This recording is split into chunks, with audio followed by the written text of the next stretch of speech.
Good afternoon, everybody, and welcome to our event this afternoon, where we're going to focus on moving agri-food from Poland to GB.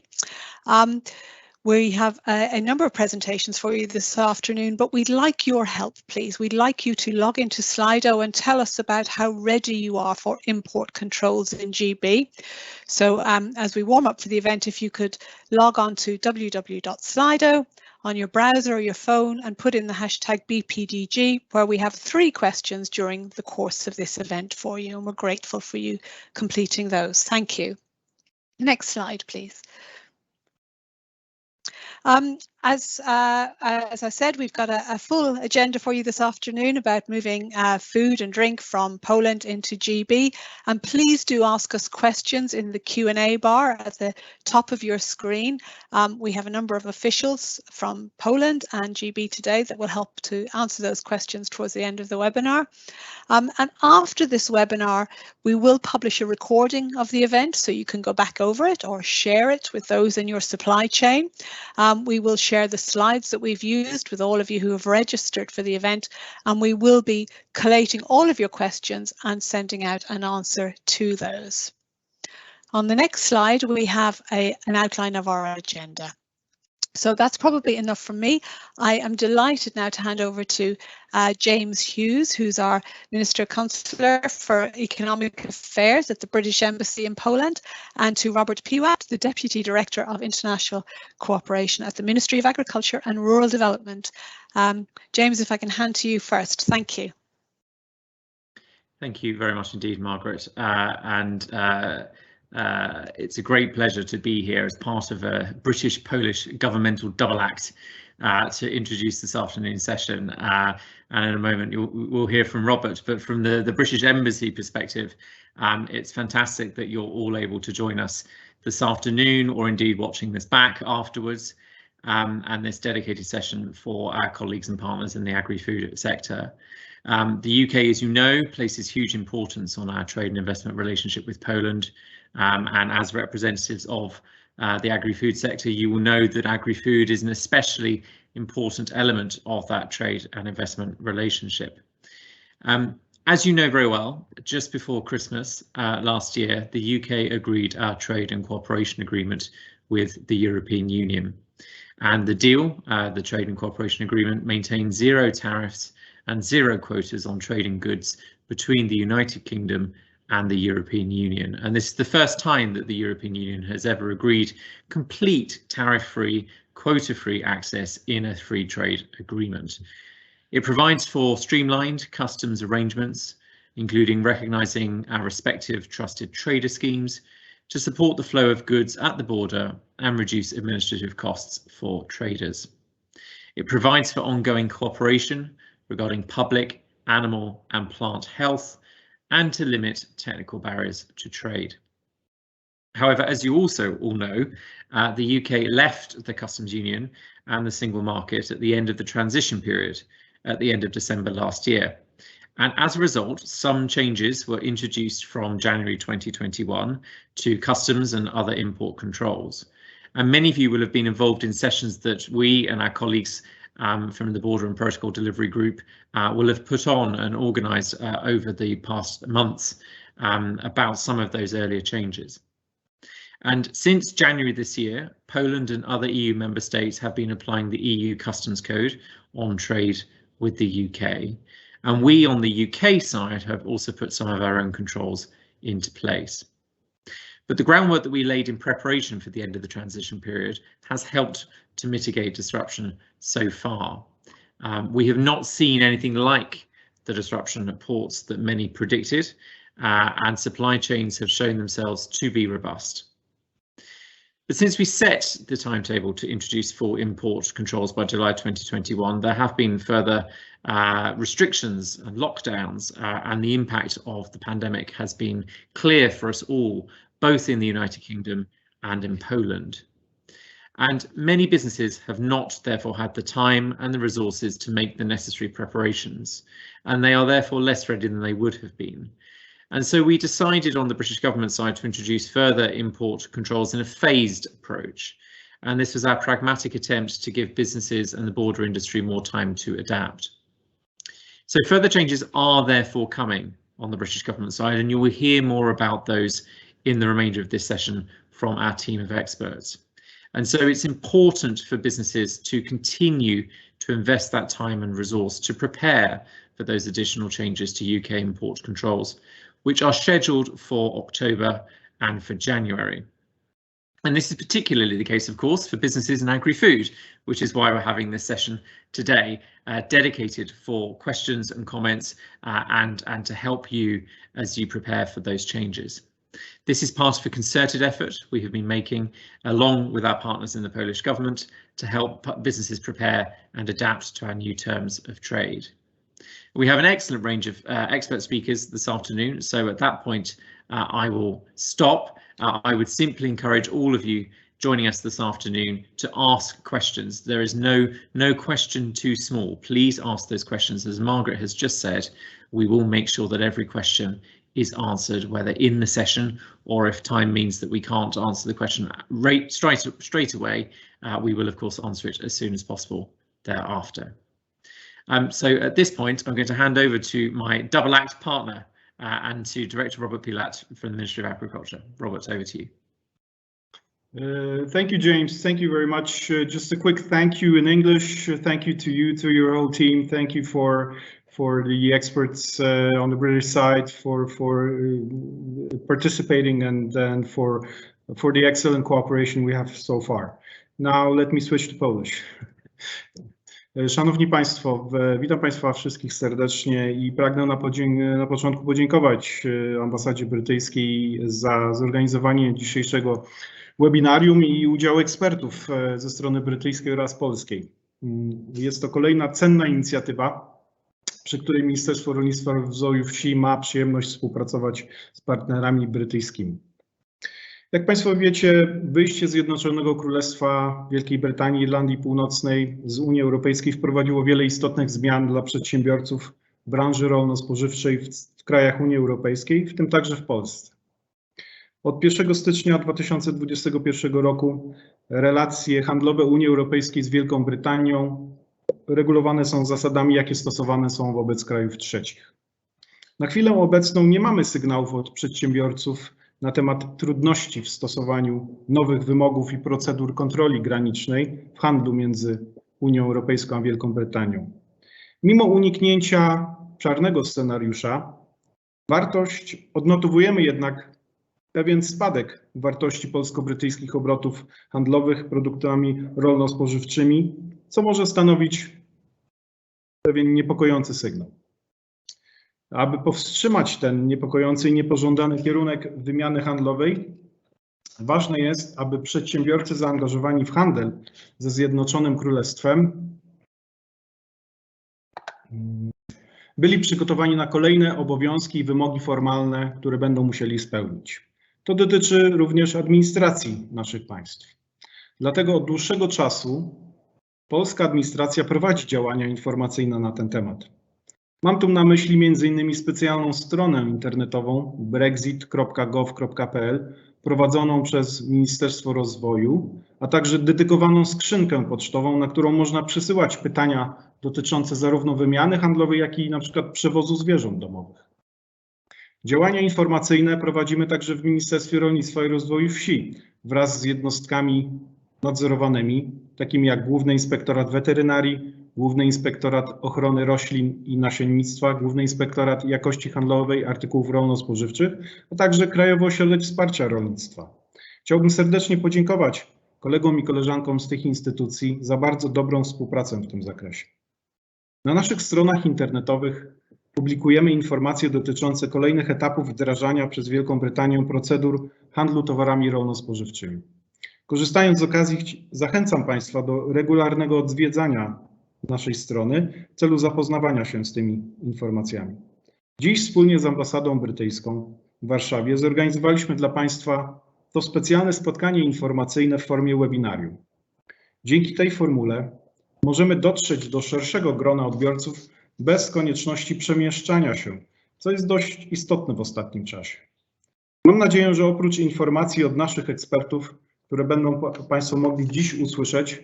Spotkanie to będzie także świetną okazją do zadawania pytań w kontekście zmian wdrażanych przez stronę brytyjską i wyjaśnienia ewentualnych wątpliwości. Zależy nam bardzo na utrzymaniu jak największej płynności wymiany handlowej z tak ważnym dla Polski partnerem, jakim jest Wielka Brytania. Dlatego też chcemy, żebyśmy wszyscy byli odpowiednio przygotowani na kolejne zmiany, które wejdą w życie w relacjach handlowych ze Zjednoczonym Królestwem niebawem, bo już od 1 października bieżącego roku. Mam nadzieję, że informacje, które zostaną tu dziś przekazane, będą dla Państwa przydatne i pozwolą lepiej przygotować się na planowane zmiany. Dziękuję Państwu bardzo.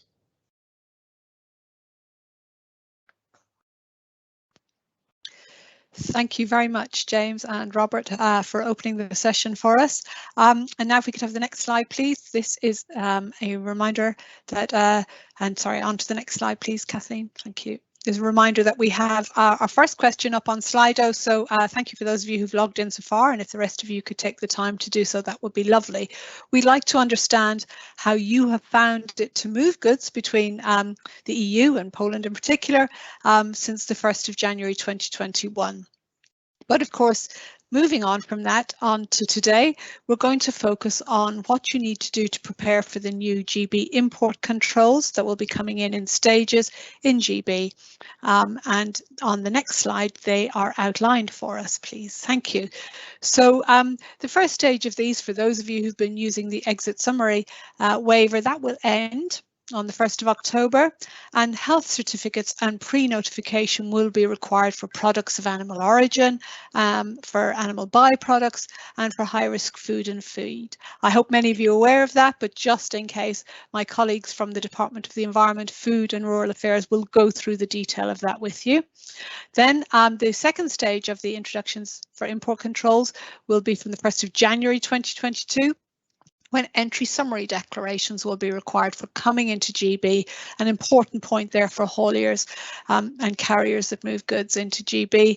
And of course, at that point, then products of animal origin and so on will have to come in through border control posts.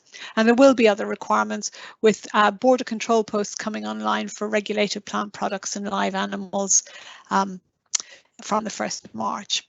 So that's a very quick outline. It's a useful slide for you perhaps to keep, but it's a quick outline from us.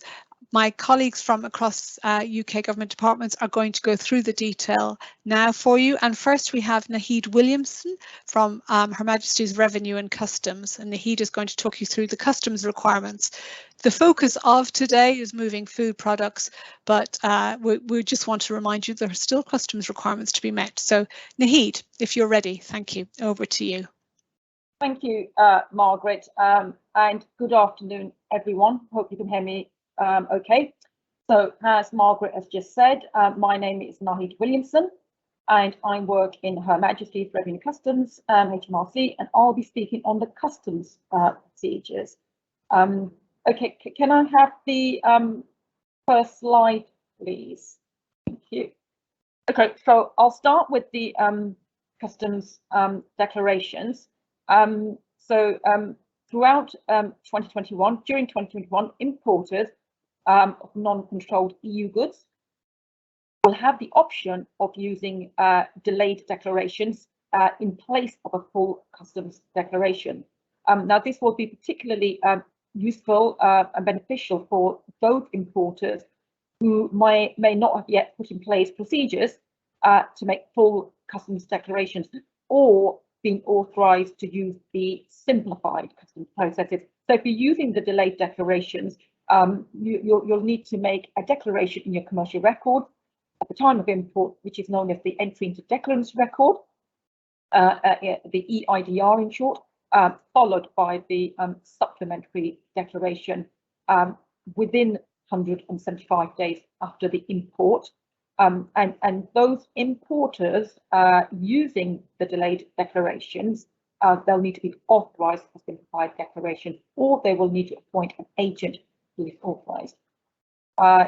Importers will also need to have access to a duty deferment account, DDA, before making the first supplementary declaration. Now, this of course will change from the 1st of January in 22, and importers or agents, their agent will need to be approved at the time of import to use the simplified procedure or make a full declaration. The same applies on the ENS, the entry summary declarations. From 1st of January 22, the ENS will be required on all imports. And on the exit summary declaration, the EXS, from 1st of October, the exit summary declarations will be required on all movements, which means that the current waiver that's in place on empty pallets, containers, this will all come to an end on the 30th of September. Okay, can I have the next slide, Kathleen? Thank you.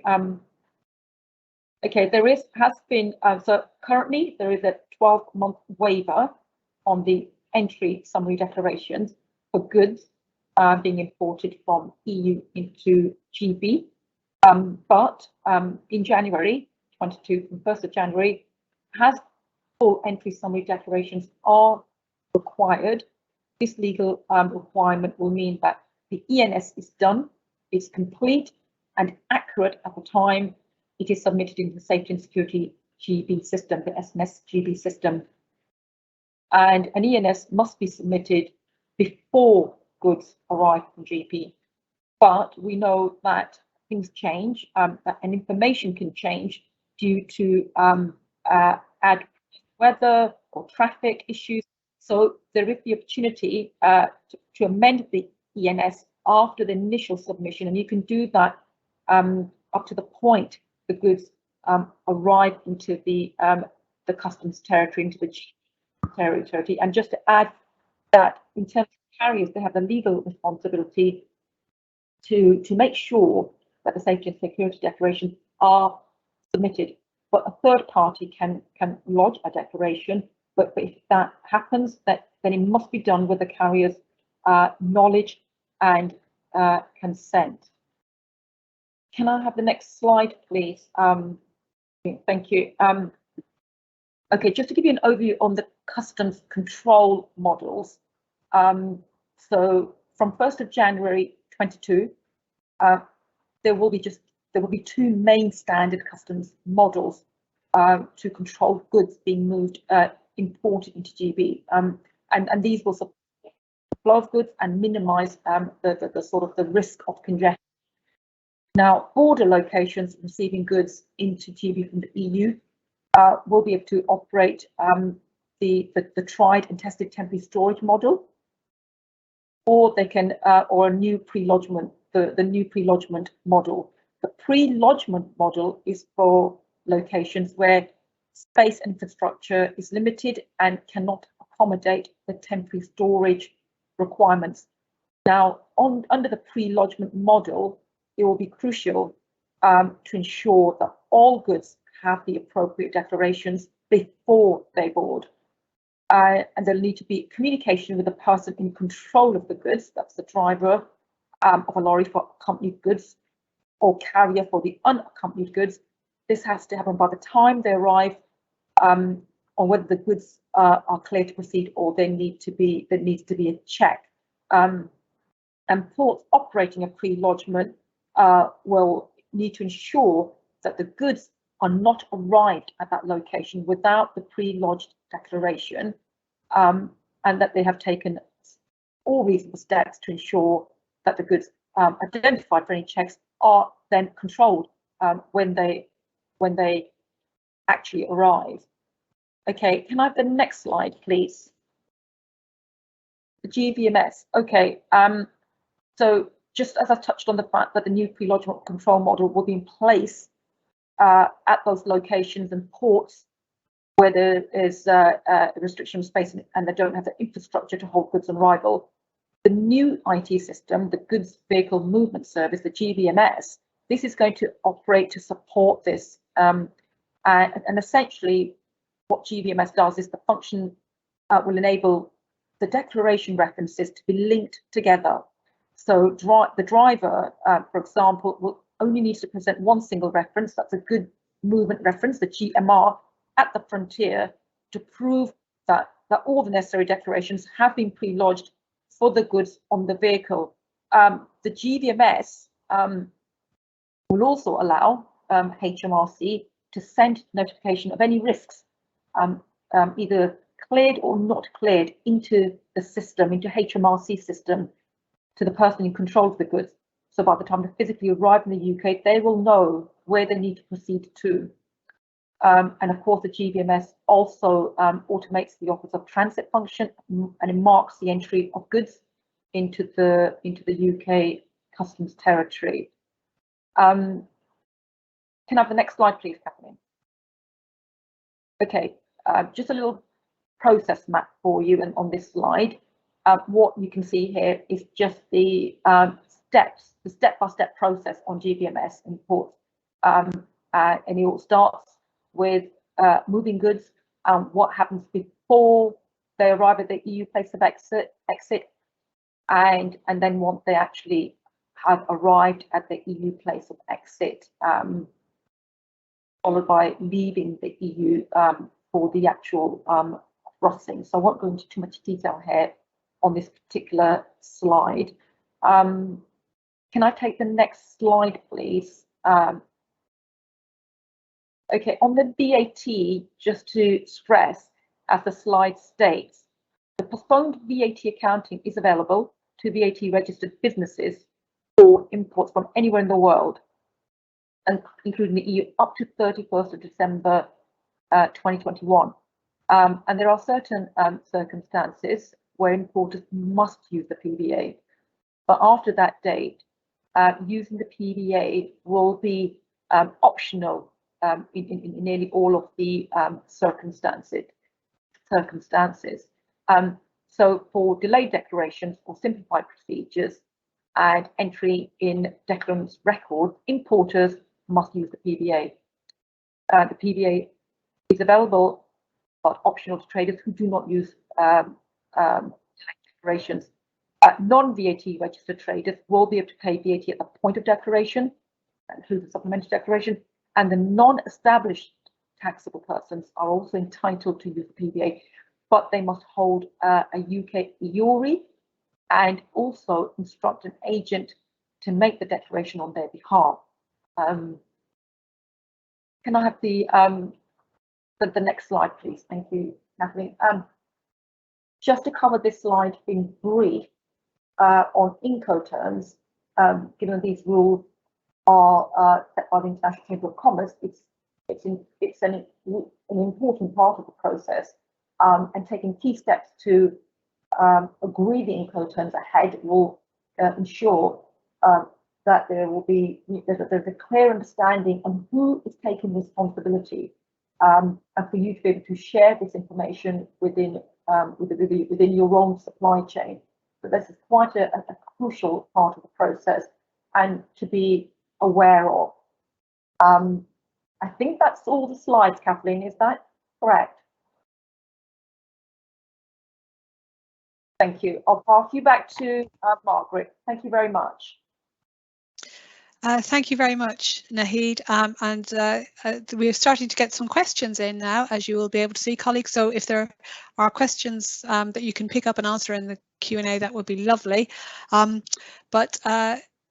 No further delays from me, and I'm delighted now to hand over to both Jack Irwin and Jack Stacey from the Department of the Environment, Food and Rural Affairs to talk to us about exporting food. And I think, Jack Irwin, we're coming to you first. Thank you, Jack. Thanks, Margaret. Good afternoon, everyone, and thanks for joining us today. My name is Jack Irwin, and I work for the Department for Environment, Food and Rural Affairs in the UK. Next slide, please. So today I'll be clarifying the phased import controls that the UK will be introducing on October 1st for food and drink being exported from the EU into Great Britain. I won't be able to cover everything in detail, but you'll receive the slide pack after the event today to read in your own time, and it's full of lots of useful links to further guidance. Please do use the Q&A function to indicate any area where you'd like to receive more clarification and to ask any questions of my colleagues who are joining for the Q&A later in today's event. I'll be joined by Jack Stacey and Lisa Ramsey on animal products and live animals, and Victoria Clark and Jason Pollock on plants and plant products. Next slide, please. Today I'll focus on controls that are coming into force from the 1st of October of this year and the 1st of January and 1st of March of next year. However, some controls did come into force in January earlier this year, and links to information about those can be found on this slide. Next slide, please. This slide gives you an overview of the timeline for all the import controls coming in for SPS products from October until March 2022. Products of animal origin refer to any product that's come from an animal and that is meant to be eaten by humans. So that includes things like dairy, meat, fish, honey, and eggs. These controls also apply to certain animal byproducts. So that's any animal product that's not for human consumption, and also high-risk food and feed not of animal origin. From October 2021, products of animal origin and animal byproducts will need to be accompanied by the relevant export health certificate. As the EU exporter, you're responsible for obtaining that health certificate, and your importer in Great Britain will need to pre-notify the arrival of the goods using the IPAFS IT system. High-risk food and feed not of animal origin will also need to be pre-notified on IPAFS. I'll cover both health certificates and IPAFS in more detail in the next few slides.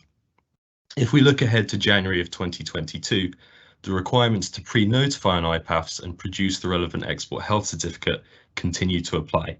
However, these products must now also arrive at an established point of entry with an appropriate border control post for that product. Next slide, please. I'll now give you some information on export health certification. From the 1st of October 2021, a health certificate will be required for products of animal origin for human consumption and also for animal byproducts not for human consumption.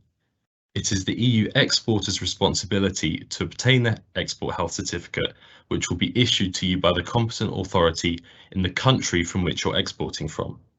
A certifying officer authorised by the competent authority must complete the official certificate.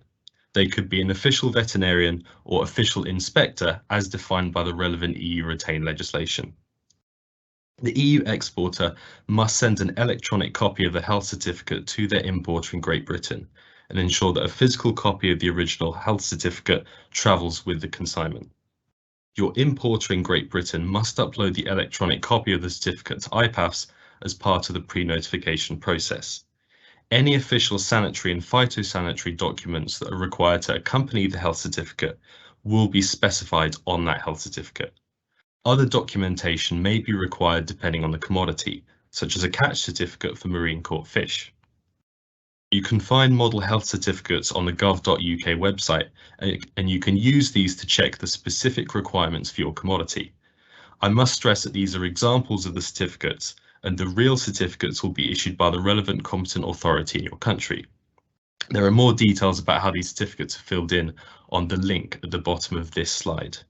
If you cannot find an appropriate health certificate, you should speak with your importer in Great Britain and check the gov.uk website for an import licence.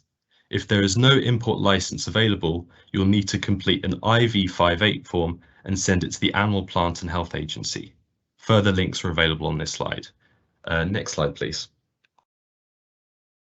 IPAFS, which stands for the Import of Products, Animals, Food and Feed System, is the IT system that enables your importer in Great Britain to notify the relevant authorities of the arrival of animals and animal products subject to sanitary and phytosanitary controls. From the 1st of October 2021, products of animal origin for human consumption, certain animal byproducts, and high-risk food and feed not of animal origin arriving from the EU will need to be pre-notified via IPAFS. The key thing for EU exporters to remember here is that your importer will need to upload the electronic copy of the health certificate that you obtained from the competent authority in Poland. This system and process will allow for remote documentary checks to take place from October of 2021 in order to preserve the flow of goods into Great Britain and prevent any delays at the border. Next slide, please. So laid out on this slide is the information that must be submitted as part of an IPAFS pre-notification. Between October and December of 2021, importers will be required to submit a simplified notification in IPAFS. From January of 2022, additional details will be required. You can find links to webinar demonstrations in our further guidance at the end. Next slide, please.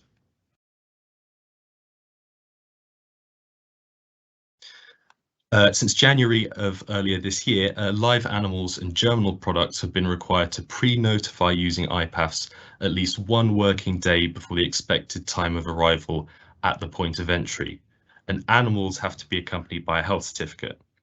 Your importer in Great Britain must supply the EU exporter or the official veterinarian with the unique notification number, that's the UNN, that is produced when the importer pre-notifies the UK's Animal Plant and Health Agency about the import via IPAFs. As the exporter, you must add the UNN to the commercial documentation or health certificate. Physical checks on live animals are carried out at destination, and these measures continue to apply. From the 1st of January 2022, there'll be new requirements for germinal products to enter via an established point of entry with an appropriate border control post. By March of 2022, live animals must also enter via an established point of entry with an appropriate border control post for documentary, identity and physical checks. High-risk live animals will continue to be checked at a rate of 100%. Next slide, please. Moving on to the phasing of controls for plants and plant products. Products in this category include plants for planting, vegetables, flowers, some seeds and most fruits unless they've been preserved by deep freezing. Currently, only high priority plants are subject to import controls. The next set of changes you need to be aware of are those that are coming into force on the 1st of January 2022, when high priority plants and plant products will start to undergo physical and identity checks at an appropriate border control post instead of at the place of destination. Also, by January of 2022, all regulated plants and plant products will need to follow the requirements for pre-notification and be accompanied by phytosanitary certification. By March of 2022, physical and identity checks on all regulated plants and plant products will be carried out at a border control post. Plant import notification will join IPAFs during autumn of this year. However, until your importer is advised to move on to the new system, you should continue to use the current service, which is Peach. Next slide, please. From January of 2022, plants and plant products will need to be accompanied by a phytosanitary health certificate. These will need to be obtained from the Plant Health Authority in the country where the supplier is based. An inspection for the certificate is to take place no more than 14 days before the consignment is dispatched from the country where your supplier is based. A copy of the phytosanitary certificate will need to be uploaded onto the import IT system Peach if you need to pre-notify your consignment until the notification process moves over to IPAFs later this year. Next slide, please. So a quick word on pre-notification times. For products of animal origin, certain animal byproducts and high-risk food and feed not of animal origin, importers must notify at least 4 hours in advance of arrival at the point of entry. Please be aware that this is a temporary arrangement and that from the 1st of January, you will need to contact the competent authority at the point of entry to determine whether a derogation from 24 hours can be applied for. For live animals, IPAF's pre-notification must be made at least 1 working day in advance of the goods arrival at the point of entry. Different pre-notification times will apply for plants and plant products, depending on the mode of transport. Please do check the slide for more details. Next slide, please. Now I'll take a look at composite products in a bit more detail. Composite food products are for human consumption only. They contain a mix of processed products of animal origin and plant products used as a main ingredient, not just added for flavouring or processing. To give you a few examples, that could include a ready meal lasagna, pork pies or mayonnaise if they contain more than 50% egg. Composite products must follow the stage requirements for products of animal origin as I have just laid out. However, there are a few exemptions. Some goods are exempt if they contain less than 50% processed animal product, no meat product, and they meet the requirements set out in legislation. If your goods contain any meat product or more than 50% animal product, it must be pre-notified using IPAFs and it must be accompanied by an export health certificate and follow the phased approach set out for products of animal origin. If you're not sure if this applies to your product, there is detailed guidance, including a composite product decision tree, available on the Animal Imports file sharing link, which you'll find at the end of this presentation. Next slide, please. Groupage is the term used by industry to describe the commercial grouping of multiple consignments within a single sealed trailer or container. There are 4 models that have been developed for importing groupage loads from the EU into Great Britain. These include, firstly, the consolidation hub method, whereby different consignments are brought together at a single approved premise. The certification takes place for all individual consignments by the certifying officer, and the grouped consignments are loaded and sealed before they leave for onward destination. Then there's the sequential or single model, which facilitates pickups from multiple sites. In this model, certification takes place at each site, a seal is applied to the overall load at each pickup point, removed and replaced at the next pickup. This method is reliant upon a certificate of non-manipulation. Finally, there's also the linear or multiple pallet model, which is designed to facilitate pickups from multiple sites, with certification at each point collection in the chain. This requires pallet level sealing. Sealed pallets are added to the means of transport, and the individual seal number on the pallet is recorded on the export health certificate. There's no requirement for a certificate of non-manipulation within this model, but it does require the presence of a certifying officer at each collection point. All models may be used in conjunction with each other, as long as general principles around sealing and certification remain. For example, traders may wish to blend the linear model with a consolidation hub method. The key with a mixed hybrid approach will be ensuring full traceability of all products entering GB. Please find a link to a video recording of a webinar which goes through these models in detail on this slide. Next slide, please. So there are a few changes to note in marketing standards and food labelling. Marketing standards are product specific, so please see the guidance linked on this slide for more commodity specific information. Most importantly, from the 1st of October 2022, so that's October of next year, pre-packaged food or casings sold in Great Britain must include a UK address for the food business operator. If the food business operator is not based in the UK, include the address of your importer who is based in the UK. From October of next year, there are also some changes to country of origin labelling. Again, these are commodity specific, so please see the link on this slide to see if that applies to your product. Next slide, please. The UK and the EU have recognised each other as equivalent for the purpose of trade in organic products until the 31st of December 2023 as part of the UK-EU Trade and Cooperation Agreement. From the 1st of January 2022, organic products imported into Great Britain from the EU will require a certificate of inspection. The organics import system in Great Britain is currently paper-based. Exporters will need to contact the port of arrival in Great Britain directly to inform them of the consignment so that the certificate of inspection can be endorsed. Please see the slide after the presentation for more info on the system for organic imports into Great Britain. Next slide, please. So I'll end my presentation with an overview of key actions that EU exporters need to take from October of 2021 and from the 1st of January of 2022. So from the 1st of October 2021, you must obtain the relevant export health certificate for products of animal origin and certain animal byproducts. You must make sure that your importer in Great Britain has a copy of the completed export health certificate as soon as it is available, and that the original certificate travels with the consignment. Turning to the 1st of January 2022, for regulated plants and plant products, please ensure you have the necessary certification and that this travels with the consignment. Products of animal origin, certain animal byproducts, or high-risk food and feed not of animal origin will need to arrive at a border control post with the appropriate checking facilities for your commodity. From the 1st of March 2022, all regulated plants and plant products will need to enter via an appropriate border control post, as will live animals. The final two slides following this one provide you with links to further guidance. I would in particular bring your attention to the Plant Health Portal and to the file sharing site for animal products. This service does require you to sign up with an email address, which may take a few days to process.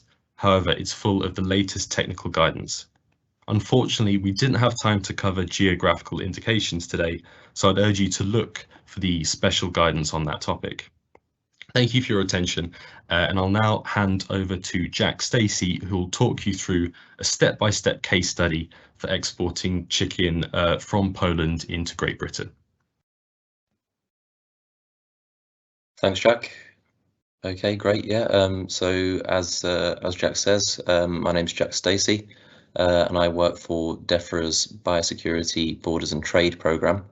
And I'll be quickly going through a case study of moving specifically chicken from Poland into Great Britain. Next slide, please. Okay, so just as a quick introduction to the characters that will be representing at each end of the process, we've got Damien, who is a Polish chicken exporter. We've got Claire, who is a GB importer of Damien's chicken. And we've got Joe, who is the driver, and he'll be transporting the goods between EU and Great Britain. And just as a note, as you'll probably know, most businesses use a customs agent or freight forwarder to handle the paperwork. But in this case, it'll just be those listed on the screen that are dealing with the processes. Next slide, please.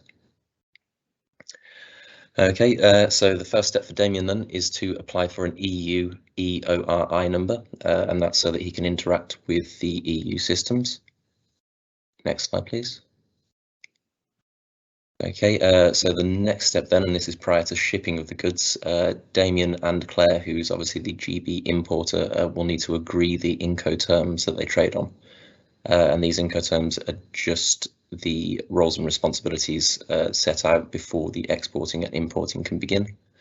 In this case, Damien will be responsible for the export procedures, Claire responsible for the import procedures, and Joe's haulage company will be responsible for the safety and security declarations. And in this case, nothing is moving under transit. Next slide, please. Okay, so the next step then, Claire will need to apply for a GB EORI number herself, if she hasn't already got one. And this is something that we recommend Damien should speak to Claire about before the export process begins to make sure that she has it. And in this case, or in all cases rather, Joe's haulage company will be responsible for obtaining the EU and the GB EORI numbers. And that's because obviously he will be interacting with both ends of the system. And this will be the case across all parties, whether a customs agent or a freight forwarder is being used. Next slide, please.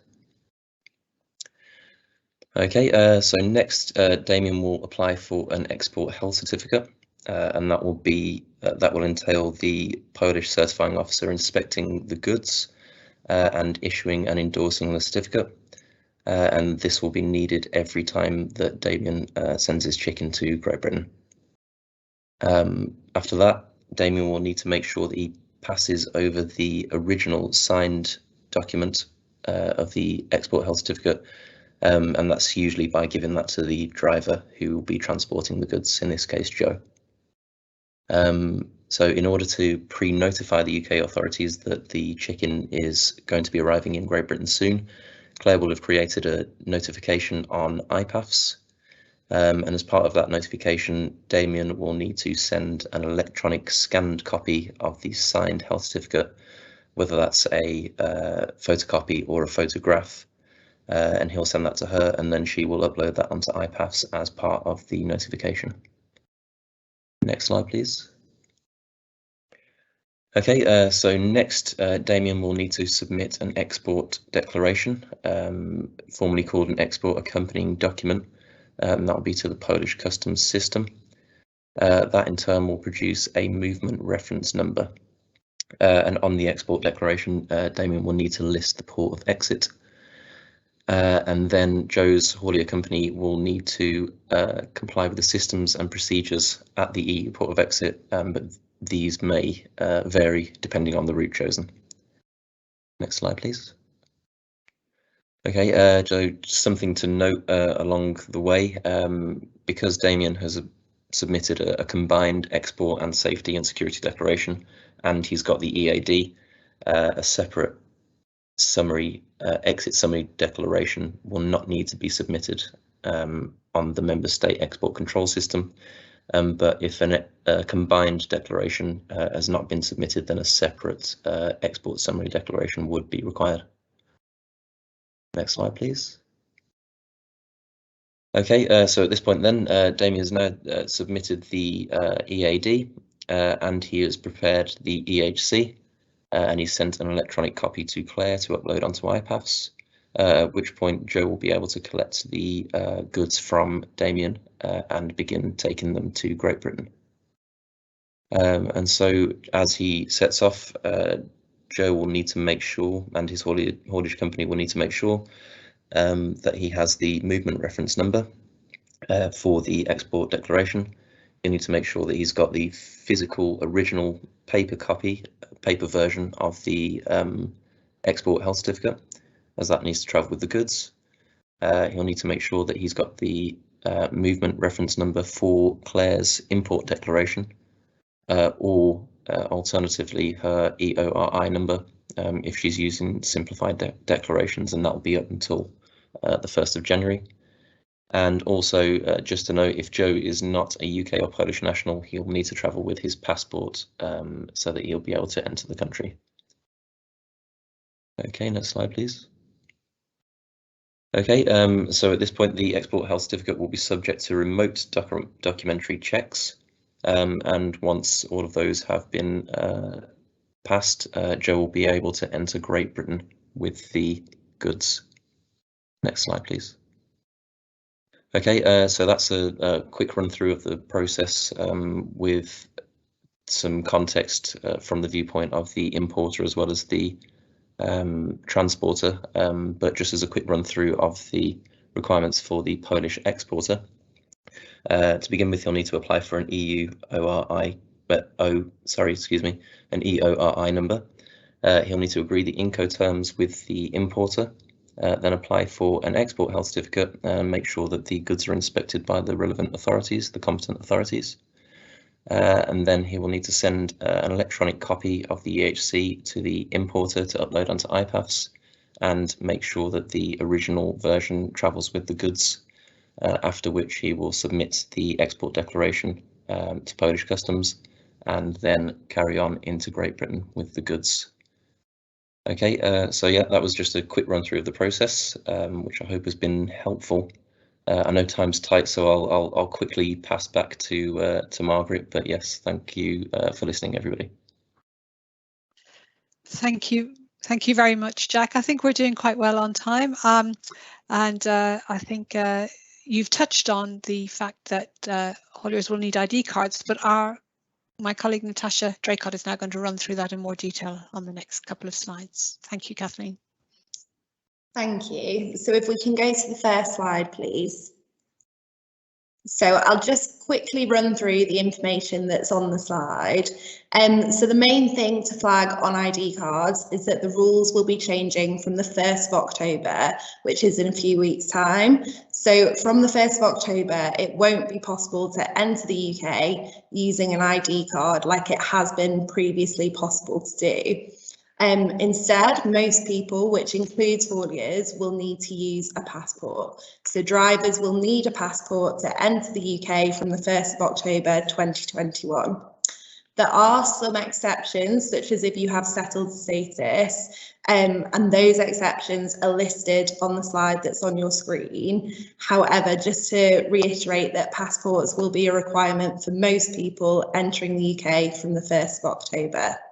So if we go to the next slide, I'll leave you to read through sort of the detail of the Q&A on this slide, but just to flag and reiterate that drivers who arrive at the border without their passport might be refused entry into the UK. So businesses and haulage companies should encourage their drivers to make sure that they have the correct documentation. This change comes in on the 1st of October, so please ensure that you and your drivers are prepared. If anyone has any further questions on that information, then please pop it into the Q&A, and we'll work with Home Office colleagues to get back to you on that. Thank you, Margaret. I think we're handing over to our Polish colleague now. Thank you very much. We've got, and that's the end of the presentations from UK officials, but I can see things are lively in the question and answer session, so please do keep your questions coming in. And if we could move on to the next slide, I'm delighted to welcome Monica and many others from across the departments in Poland who are joining us today. So Monica and team, if I can hand over to you, thank you very much.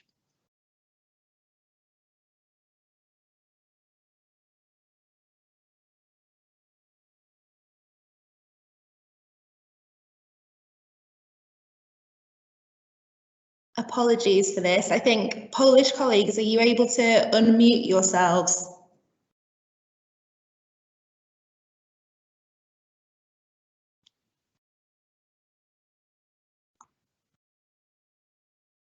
I'm sorry, all. Sometimes Teams plays up a little bit with us on muting people.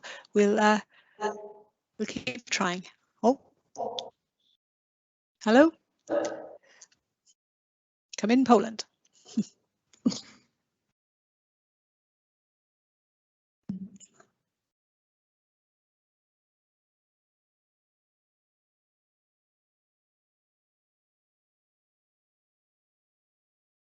While we just get that sorted out, I might do a little sneak and ask some of our DEFRA colleagues a couple of questions that have come through in the chat. Is that all right, Natasha?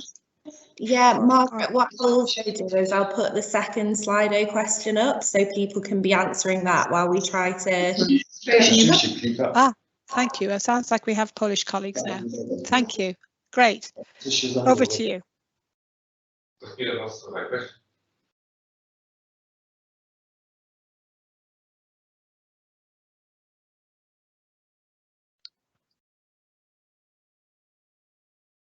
Monica, Peter, are we there?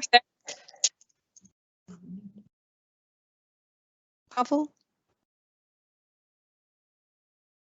You seem to be on mute again, I'm afraid.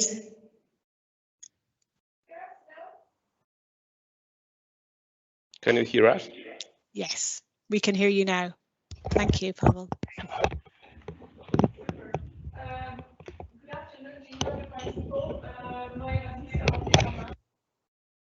Are we ready to go?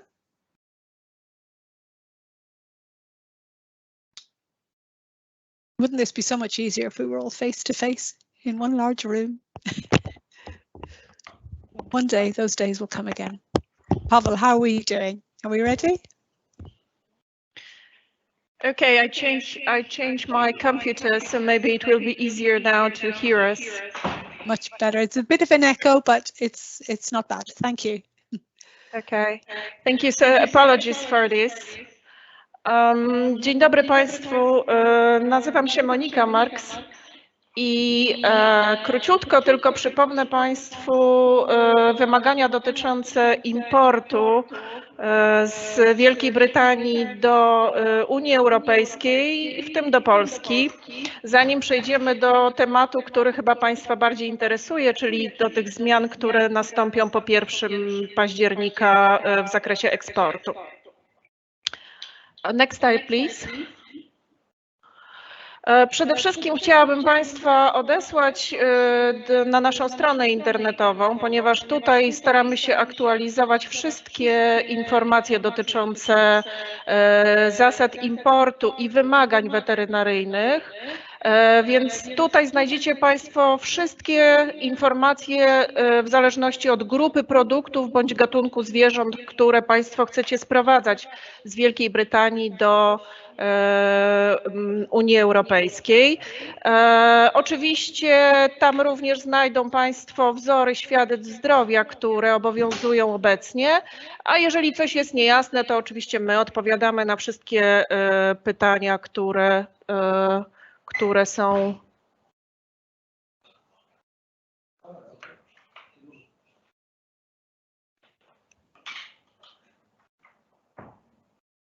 słychać. Next slide, please. Jeśli chodzi o zasady importu, to w zasadzie od 1 stycznia już Państwo zdążyli się pewnie zaznajomić z informacjami, które przekazywaliśmy systematycznie wszystkim zainteresowanym przywozem. Natomiast przypomnę tylko, w jakiej sytuacji w tej chwili jesteśmy. Otóż Wielka Brytania od 1 stycznia jest krajem trzecim, natomiast należy pamiętać, że Irlandia Północna pozostała w tej strefie,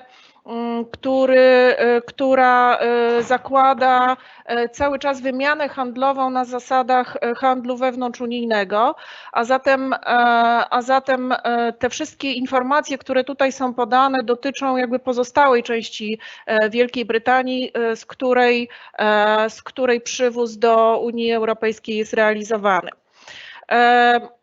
Oczywiście w przypadku Wielkiej Brytanii, jak i każdego innego kraju trzeciego, w przypadku przywozu wynikają z tego jakieś konkretne ograniczenia, obowiązki.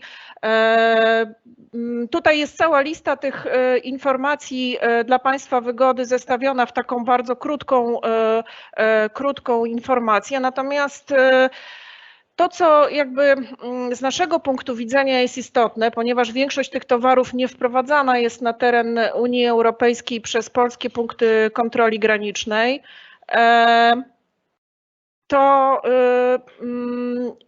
musimy pamiętać o tym, że to importer lub jego upoważniony przedstawiciel jest zobowiązany do tego, aby właściwie dokonać zgłoszenia tego towaru na granicy, ponieważ jak my obserwujemy przez te kilka miesięcy, to w zasadzie z tego wyłącznie wynikają pewne kłopoty dla naszych przedsiębiorców, że towar znajduje się w obszarze celnym Unii Europejskiej, natomiast nie został prawidłowo zgłoszony do kontroli i z tego tytułu mamy pewne sprawy, które potem musimy wyjaśniać. Nie zawsze da się to wyjaśnić w sposób satysfakcjonujący dla importera, także bardzo proszę pamiętać o tym obowiązku prawidłowego zgłaszania towaru na granicy zewnętrznej Unii Europejskiej, tam gdzie on będzie poddawany kontroli.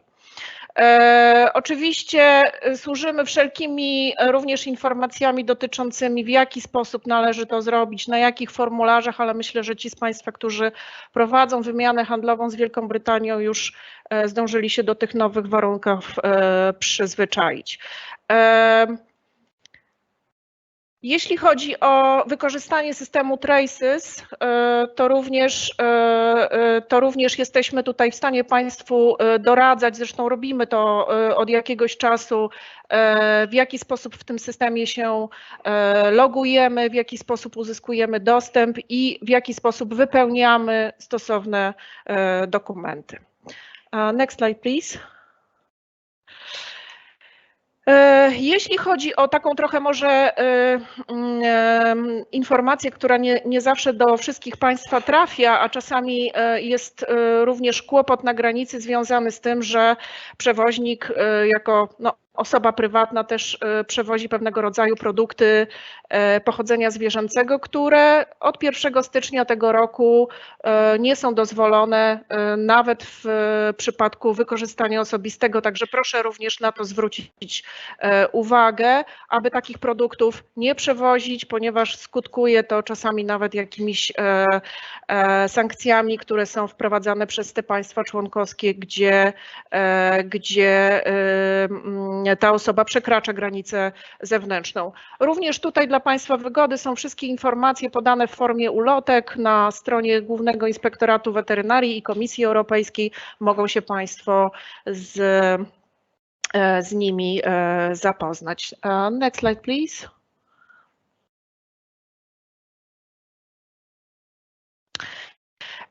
I ostatnia informacja z mojej strony to jest taka informacja, która również dla Państwa może być istotna, ponieważ mieliśmy już przypadki, które wyjaśniliśmy z podmiotami gospodarczymi, w jaki sposób można dokonać ponownego przywozu towaru, który został wyeksportowany do Wielkiej Brytanii, ale z jakichś powodów przez właściwe władze nie został on dopuszczony na teren Wielkiej Brytanii. Zresztą dotyczy to każdego innego kraju trzeciego. Otóż w takich przypadkach podstawowym warunkiem jest uzyskanie dokumentu, który poświadcza, że towar został zakwestionowany przez właściwy organ danego państwa. Czyli nie chodzi tutaj o zwroty z powodów, no nie wiem, nazwijmy to handlowych, natomiast chodzi tutaj przede wszystkim o zwroty w momencie, kiedy jakiś organ państwowy danego państwa trzeciego przesyłki nie zaakceptował i wystawił stosowny dokument, w którym poinformował o powodach tej odmowy. I wówczas taki towar może zostać wprowadzony ponownie na teren Unii Europejskiej po przeprowadzeniu weterynaryjnej kontroli granicznej. I tutaj taka moja uwaga, że dzisiaj ukazała się zmiana do prawa unijnego, tak bardzo ogólnie mówię, bo też musimy się z tym zapoznać, bo to jest bardzo świeża publikacja, która umożliwia wywóz produktów pochodzenia zwierzęcego do Wielkiej Brytanii z zamiarem ich składowania w zarejestrowanym bądź zatwierdzonym zakładzie, ale wyłącznie składowania i ponownego wwozu na rynek Unii Europejskiej po zaopatrzeniu w stosowne świadectwo zdrowia, którego wzór właśnie określa ten nowy akt prawny. Ale nie chciałabym tutaj wchodzić w szczegóły, bo jeszcze nie mieliśmy czasu zapoznać się z tą zmianą dogłębnie, natomiast na pewno informacja na ten temat pojawi się na naszej stronie internetowej i tam Państwo będziecie mogli znaleźć wszystkie szczegóły. Także z mojej strony to tyle. Bardzo dziękuję. Jeszcze raz przepraszam za trudności techniczne, ale pierwszy przeciera szlaki, także mam nadzieję, że moi koledzy już będą wygłaszali swoje prezentacje bez kłopotów. Dziękuję jeszcze raz.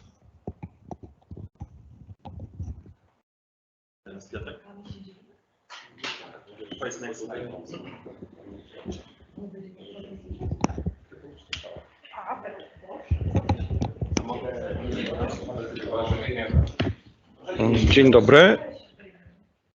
Good afternoon. Do you hear me? Yes, yes, we can hear you loud and clear. Thank you very Paweł. much. Ja chciałbym powiedzieć kilka słów odnośnie przesyłania zwierząt do Wielkiej Brytanii i could you next slide, if you please. Od 1 stycznia 2021 roku żywe zwierzęta, w tym koniowate i materiał biologiczny eksportowane do Zjednoczonego Królestwa, podlegają nowym kontrolom importowym. Przesyłka zwierząt musi być zaopatrzona w eksportowe świadectwo zdrowia zamiast świadectwa zdrowia zwierząt w handlu wewnątrzwspólnotowym. Oczywiście to nie dotyczy Irlandii Północnej, gdzie są specjalne, że tak powiem, tranzytowe świadectwa lub bezpośrednio, jeżeli są drogą lotniczą lub statkami bezpośrednio do Irlandii Północnej, to stosuje się normalne świadectwa do handlu wewnątrzwspólnotowego. I uprzednio zgłoszona przez importera za pomocą informatycznego systemu obsługi importu produktów zwierząt, żywności, pasz i paws, co najmniej 1 dzień roboczy przed spodziewanym czasem przybycia do punktu.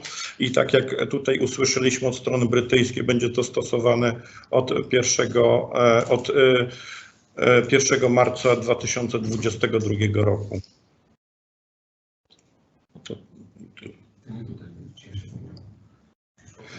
Next slide, please.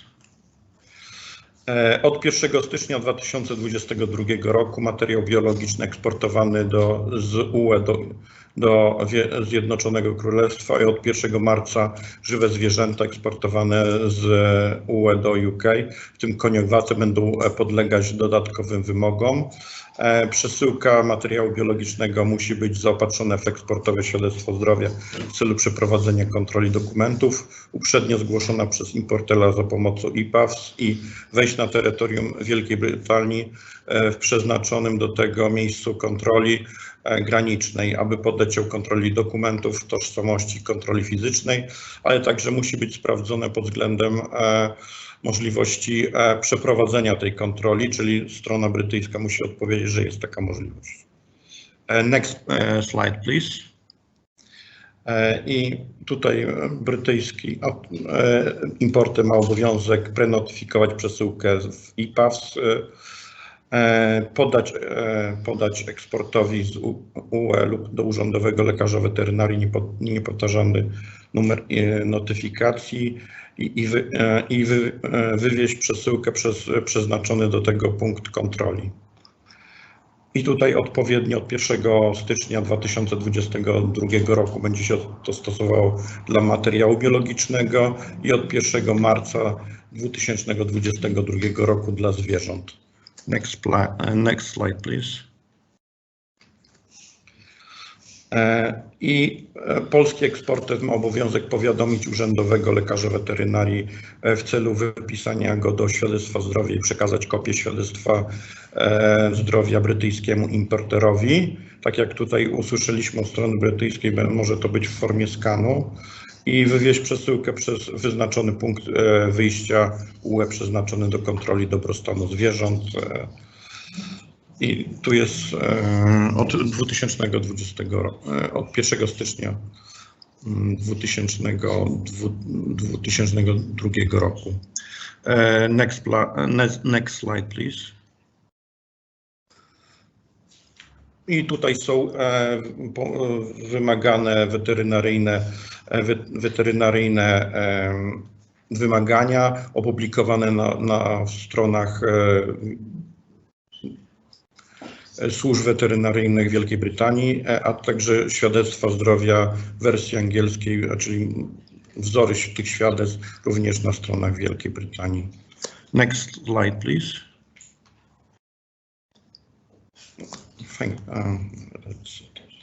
Bardzo dziękuję. Thank you very much for attention and I will wait for questions.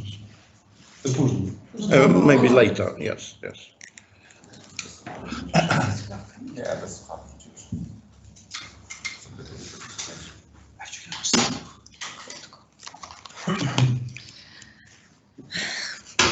Witam. Teraz w kolejnej części prezentacji omówimy też w skrócie, niektóre informacje były już wcześniej też i wskazywane, linki do odpowiednich stron.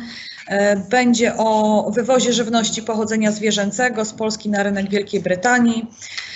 Na tym slajdzie wskazano Państwu informacje, gdzie można znaleźć na stronie Głównego Inspektoratu Weterynarii, jeśli chodzi o eksport żywności pochodzenia zwierzęcego na rynek Wielkiej Brytanii, jak również wskazano link do właściwej strony internetowej władz brytyjskich, tak, gdzie te informacje też są zamieszczone, jeśli chodzi o żywność pochodzenia zwierzęcego. Next slide.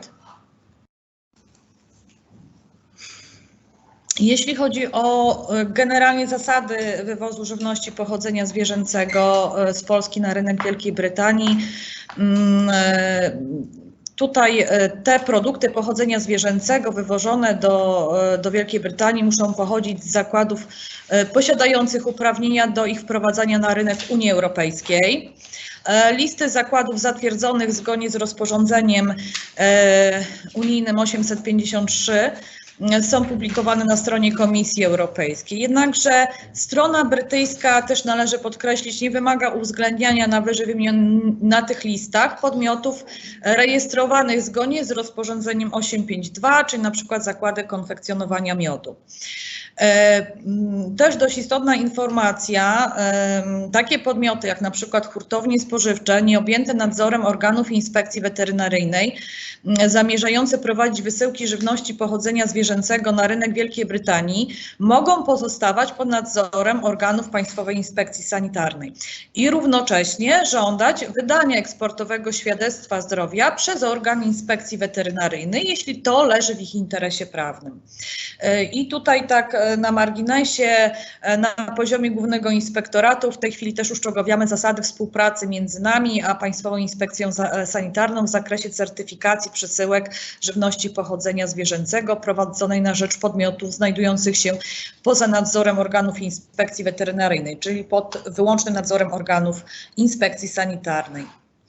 Next slide, please. To już było też omawiane, to co jest zamieszczone na tym slajdzie, na poprzednich slajdach, tutaj prezentowanych na tym spotkaniu, ale przypomnę, od 1 stycznia przy wwozie do Wielkiej Brytanii strona brytyjska wymaga eksportowych świadectw zdrowia tylko w odniesieniu do produktów pochodzenia zwierzęcego objętych środkami bezpieczeństwa z powodu występowania chorób zwierząt na terytorium państwa eksportera. I tutaj jeśli chodzi, i te świadectwa, no to w przypadku Polski, że w związku z występowaniem afrykańskiego pomoru świń na terytorium Polski zgodnie z wyjaśnieniami władz brytyjskich wwóz do Wielkiej Brytanii jest dozwolony z tych obszarów objętych ograniczeniami w związku z ASF, które obecnie kwalifikują się do handlu wewnątrzunijnego. W przypadku wysoce zjadliwej grypy ptaków w Polsce władze Wielkiej Brytanii potwierdziły, że zakazany jest eksport z obszaru zagrożonego i zapowietrzonego, chyba że produkty zostały poddane odpowiedniej obróbce termicznej, czyli tutaj będzie wchodziła w grę obróbka 70 stopni Celsjusza. No i lista wyłączonych obszarów jest zamieszczona na stronie władz brytyjskich. Tutaj jest też podany link. Te wszystkie linki w tej prezentacji można otworzyć i one przekierowują od razu do strony. Ponadto w przypadku tych produktów pochodzenia zwierzęcego objętych środkami bezpieczeństwa brytyjski importer jest zobowiązany do złożenia odpowiednim służbom brytyjskim prenotyfikacji za pomocą informatycznego systemu IPAWS oraz przekazania polskiemu eksporterowi wygenerowanego przez ten system numeru. I numer ten powinien być wskazany w eksportowym świadectwie zdrowia towarzyszącym przesyłce lub w dokumentacji handlowej. Next slide, please.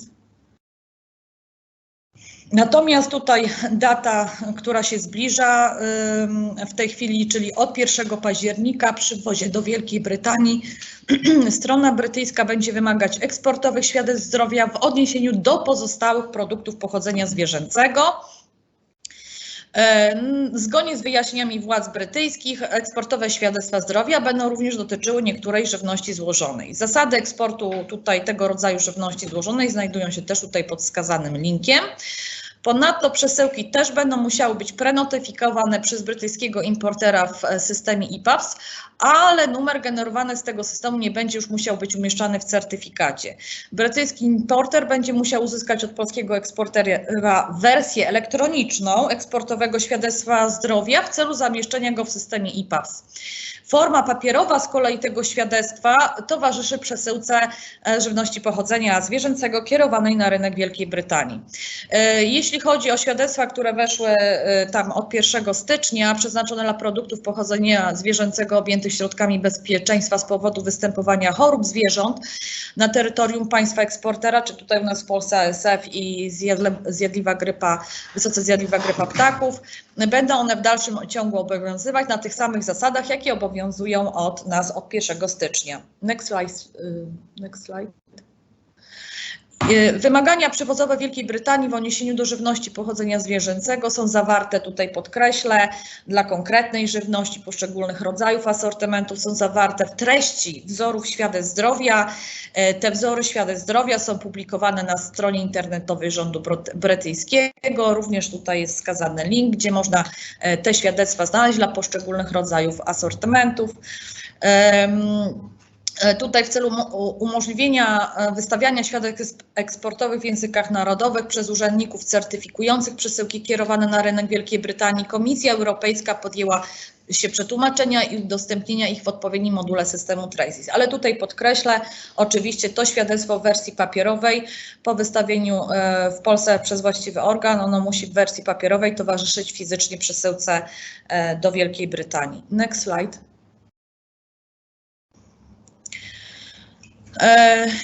Też dość istotna informacja, że od dnia 1 października tego roku zacznie obowiązywać zakaz eksportu z obszaru Unii Europejskiej, czyli w tym Polski, do Wielkiej Brytanii pewnego rodzaju produktów pochodzenia zwierzęcego. Te produkty tutaj zostały wskazane, czyli chłodzone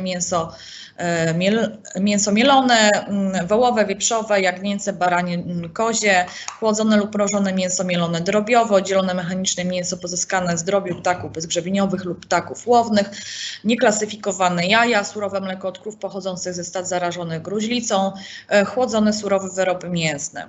I informacje te też są w tym zakresie tych zakazów zamieszczone na stronie internetowej władz brytyjskich po wskazanym na tymże slajdzie linku. Natomiast też należy zauważyć, że ten zakaz wynika z takich samych ograniczeń, jakie są wprowadzone przez Unię Europejską w stosunku do tych samych asortymentów przywożonych z państw nienależących do Unii Europejskiej. I to jeśli chodzi o żywność pochodzenia zwierzęcego. Next slide, please. Byłoby najważniejsze informacje, jeśli chodzi z kolei gdyby były jakieś wątpliwości, pojawiały się w trakcie planowania wysyłek przez podmioty żywności pochodzenia zwierzęcego, to można je kierować albo bezpośrednio do właściwych dla miejsca wysyłki. Dla miejsca wysyłki podkreślę, powiatowych lekarzy weterynarii. Dane powiatowych lekarzy weterynarii są tutaj dostępne na stronie Głównego Inspektoratu Weterynarii. Zamieszczone są, tutaj jest też zamieszczony w prezentacji link, jak również do nas, czyli do Głównego Inspektoratu Weterynarii, na adres również tutaj mailowy, który jest podany vet@vet.gov.pl. Next slide, please. I to już jest, tak, oddaję głos koledze. Thank you very much. Jeżeli chodzi o produkty uboczne pochodzenia zwierzęcego, należy pamiętać, że produkty te dzielą się na dwie kategorie, produkty wysokiego ryzyka i produkty niskiego ryzyka.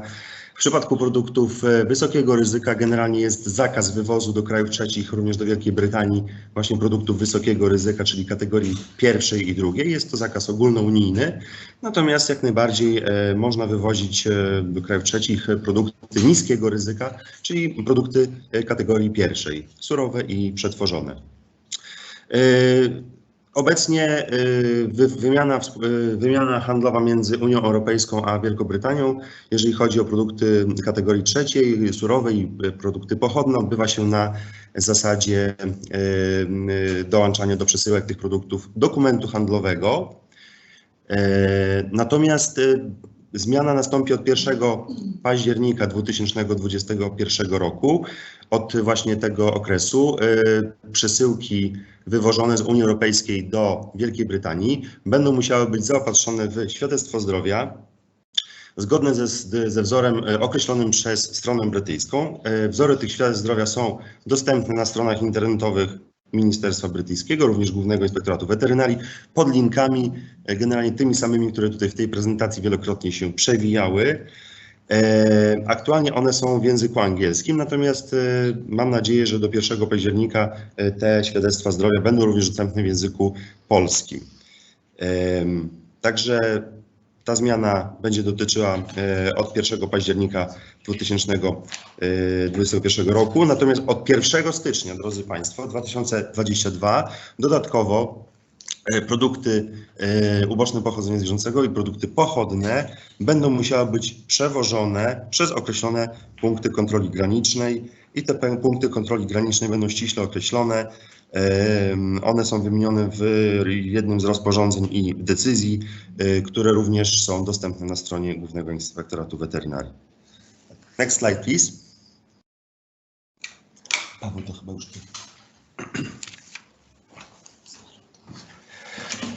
Good afternoon, everyone. My name is Paweł Mackiewicz. I'm representing feed, rendering, and pharmacy office, and I'm responsible for a feed area. And let me continue in my native language. Jeżeli chodzi o eksport pasz do Wielkiej Brytanii, z chwilą, kiedy Wielka Brytania stała się krajem trzecim, dla eksportu z Polski, z Unii Europejskiej niektórych dodatków paszowych, niektórych pasz, wymagane jest ustanowienie przedstawicielstwa w Wielkiej Brytanii. Dokonaliśmy przeglądu stron internetowych brytyjskiego urzędu odpowiedzialnego za nadzór nad paszami. Tutaj macie Państwo zaprezentowany link, gdzie te informacje się znajdują i możemy tam odnaleźć informację, że ze wskazaniem import jakiego rodzaju pasz i dodatków wymaga ustanowienia przedstawicielstwa w Wielkiej Brytanii. Na stronie internetowej wskazana jest informacja, że są to producenci niektórych dodatków paszowych, niektórych produktów białkowych oraz producenci premiksów zawierające te dodatki. Tutaj potrzebujemy jeszcze wyjaśnić, doprecyzować ze stroną brytyjską, czy te niektóre dodatki paszowe i niektóre produkty białkowe to są te same, które wchodzą w zakres dyrektywy 95/69 i oczekujemy takiej informacji od strony brytyjskiej.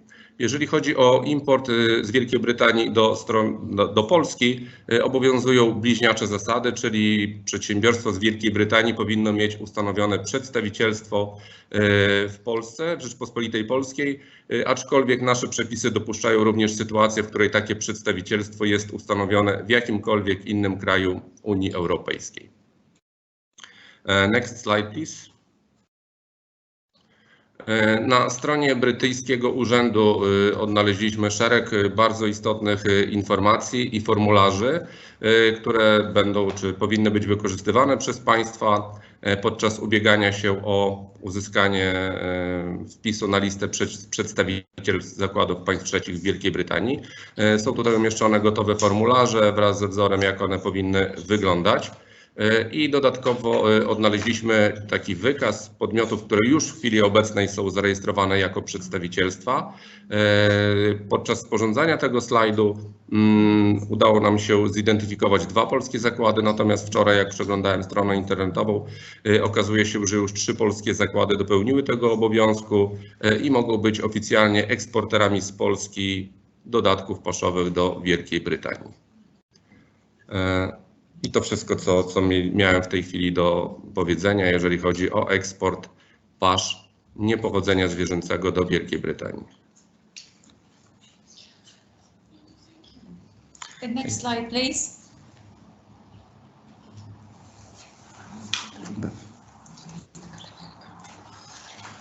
Tutaj przygotowaliśmy dla Państwa taką zbiorczą tabelę dotyczącą poszczególnego rodzaju asortymentu, jak również jakie dokumenty są potrzebne przy spełnieniu brytyjskich wymagań importowych oraz terminy, z jaką datą wprowadzane są poszczególne wymagania, dokumenty, kontrole. Także tutaj mają Państwo zebrane informacje w formie pomocniczej tabeli. Next slide, please. I to by było tyle z naszej strony, jeżeli chodzi o informacje z Głównego Inspektoratu Weterynarii. Dziękujemy serdecznie za uwagę. Thank you very much for your attention and now we are waiting for your questions if you have any. Jeśli Państwo mają jakieś pytania, to tutaj jest czas, żeby je zadać. Dziękuję. Na czacie. Thank you all very much. I can hear a bit of an echo. So we have some questions. We have plenty of questions. Thank you to the audience as well for keeping it lively in the chat. And I know a number of my colleagues in UK departments have been answering those questions in the Q&A. But just for the benefit of all in the audience and to allow our Polish presenters to catch their breath after all those presentations and think about it, I might cover off some of the questions that you've already given answers to. And maybe if I could come to the customs questions first, Naheed and team, is that all right? If we just finish those off, the majority of the questions are about moving food and drink and other products, but if we could come to the questions about customs declarations. There was a little bit of toing and froing and questioning about the requirement for EXS, that is safety and security declarations for goods being exported from GB into the EU on empty trucks. Could you confirm for the audience whether those export safety and security declarations are required for empty trucks coming back from the UK into the EU, please? Yeah, hi Margaret. I tried to put a helpful explanation in there into the question being raised to say that the approach to being taken is really broadly in line with the safety and security approach that the WCO, the World Customs Organization framework, sets out on pre-arrival or departure collection and the risking information for consignments entering or exiting a territory. So I've put down that obviously we know the safety and security information is provided within the full export declaration. So an EXS quote is not a common requirement for the empties, and that there is a standalone EXS declaration will be required if those empty pallets containers are moved out, but they're not under a contract, which is in line with the UTC article. And I'm hoping that sort of explains broadly the rationale for having for the waiver and having the EXS requirement for trucks, units, etc.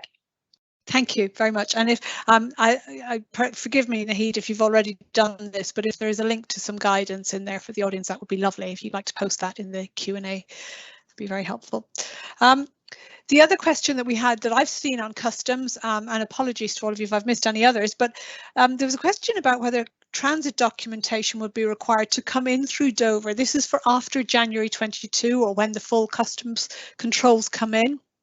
So would a transit document be required, or would somebody have to use the pre-lodgement model? I mean, perhaps I've misunderstood the question, but I think it'll be a choice for the supply chain as to whether they want to move the goods by transit or they want to just export from the EU and import to GB.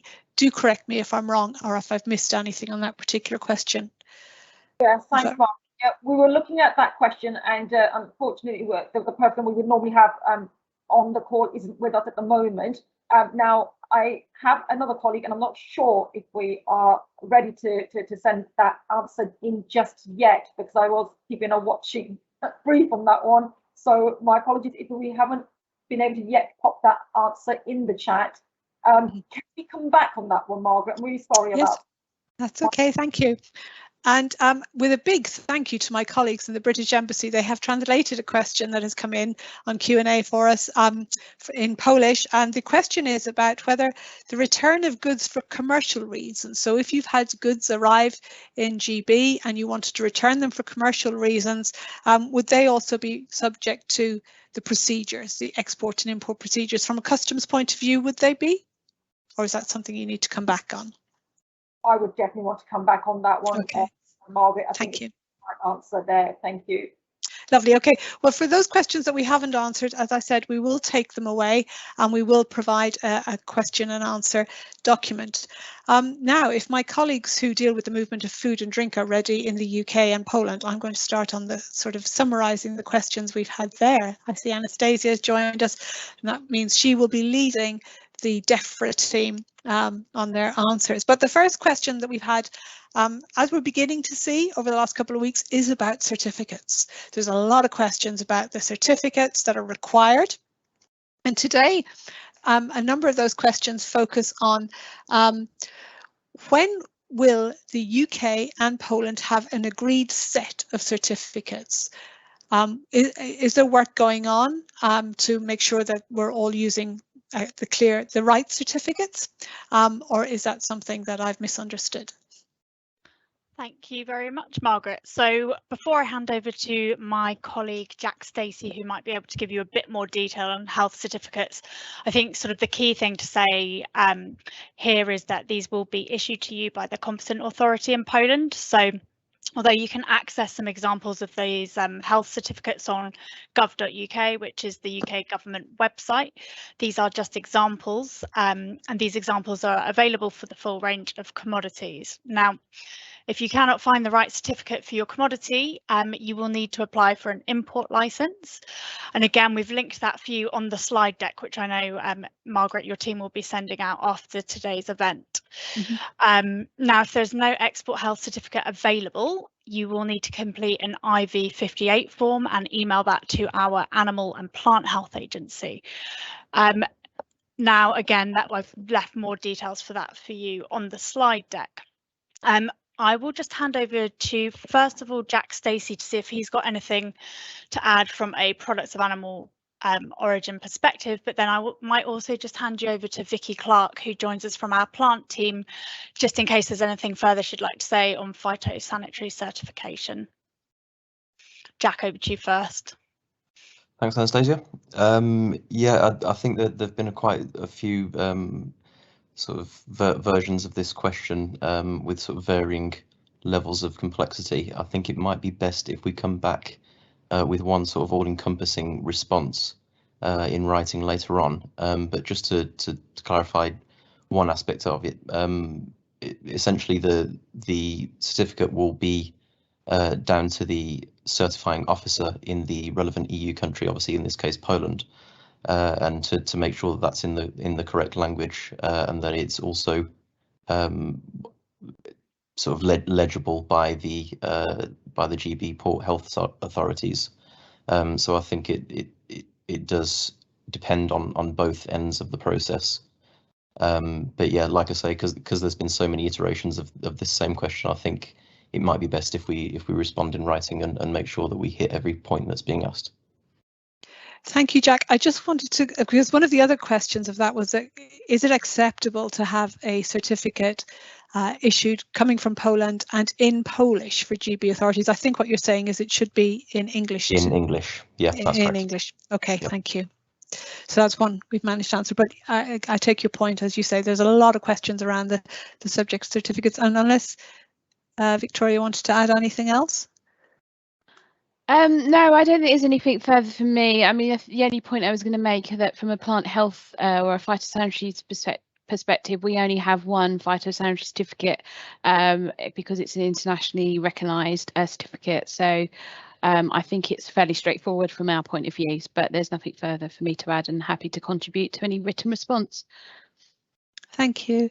I'm going to... Margaret, sorry, it's Lisa Ramsey here. I can add just a little bit more detail around it. All existing and most of the new EHCs are available, and traders can decide which ones they wish to use until the 15th of January. A small number of new EHCs have been removed from EHC Online for now, and this is because the EU will be amending some EHCs, and some are subject to ongoing discussions with the EU regarding GB's disease freedom status. But traders should continue to use the existing EHCs for these products until the new certificates are made available again. And they'll be available well in advance of the 15th of January 2022. So that's the latest on that. Thank you very much. Thank you. Thank you, Lisa. I was going to come to our Polish colleagues now and officials, and we were asked a number of questions about the certificates from the Polish point of view about, and I do apologise, you possibly covered this in your slides, but I haven't had a translated version of them yet. But so if we were applying and we're in Poland and we're applying for a certificate, how much notice do we have to give the authorities? And are you comfortable and confident that you'll be able to issue those certificates as and when they're needed for GB import controls? Yeah, I think I can field that one. So yeah, the notification on IPAFs will need to be made at least 24 hours before the consignment is due to arrive in Great Britain, unless there is some sort of derogation for obviously various circumstances. But yeah, that's the general rule. Thank you, Jack. My question was for the Polish authorities as well, as to how much notification should a Polish exporter give authorities in Poland before they need to have a certificate produced.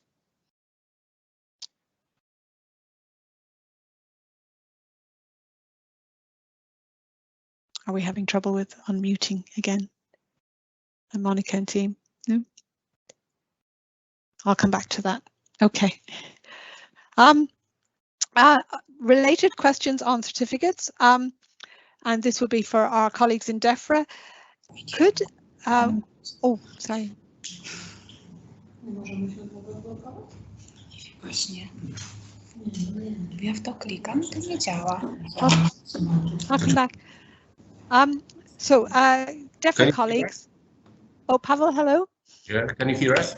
I can hear you now. Sorry.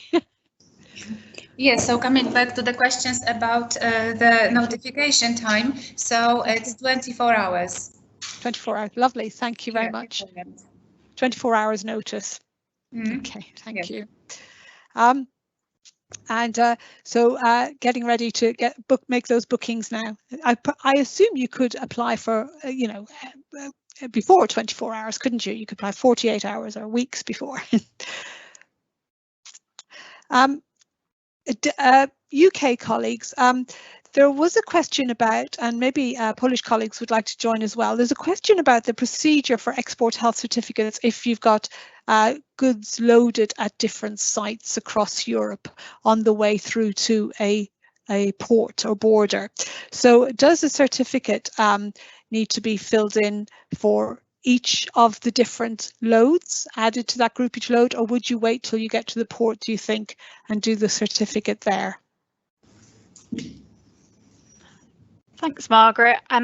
So I believe your question here is relating to various groupage models. I think what I would possibly advise Polish businesses is to take a look at the links on the slide on groupage that point to much more detailed webinars that run through the various models and the different ways that you could approach this in a lot more detail than we possibly could today.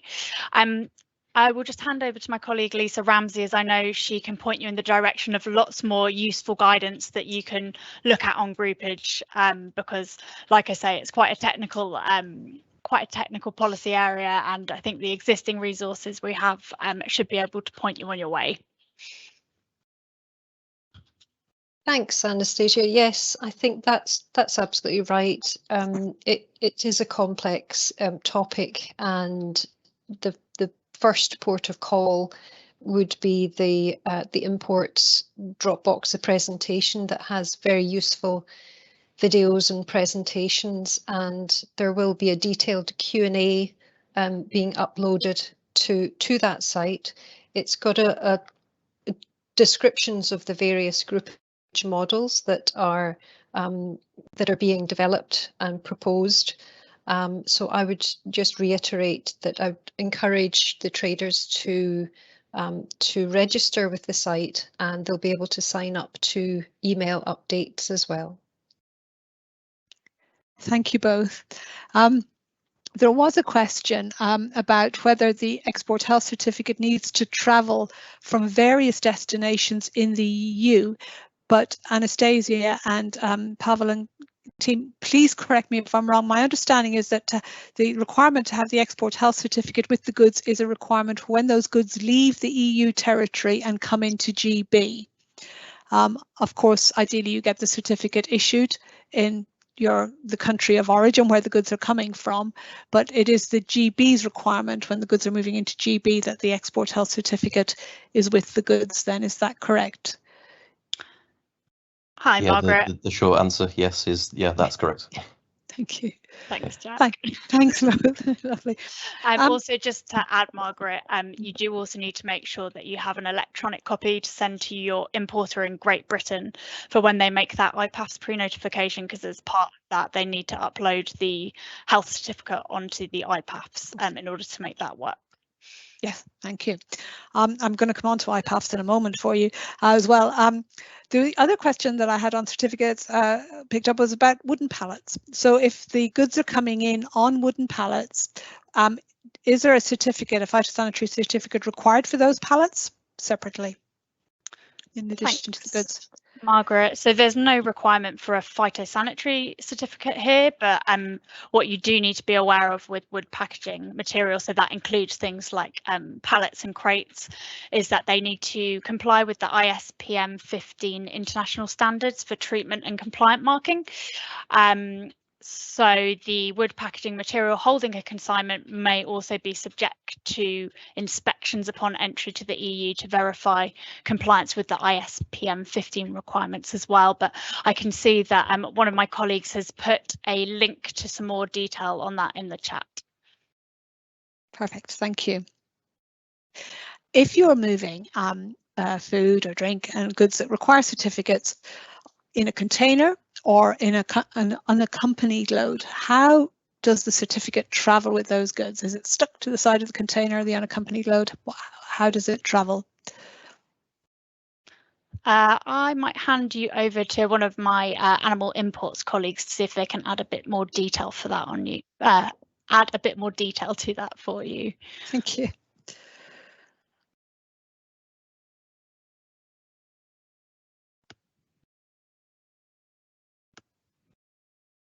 Hi there. I think Lisa, did you answer one perhaps on seals and things within the Q&A there? Yes, I did. Thanks, Jack. Okay. Yes, there's no defined way of how it should travel with the truck driver, but the health certificate should be available for officials at the border control post.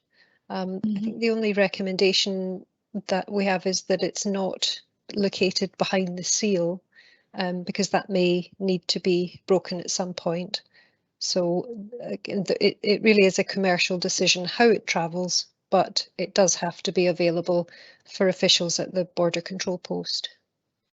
Okay, so if it was travelling unaccompanied, for instance, with the driver dropping it in the EU and another driver picking it up when it arrives in the UK, it should be outside the seal somewhere on the container, I suppose. That's right. Yeah, that's right. Okay, thank you. Lovely.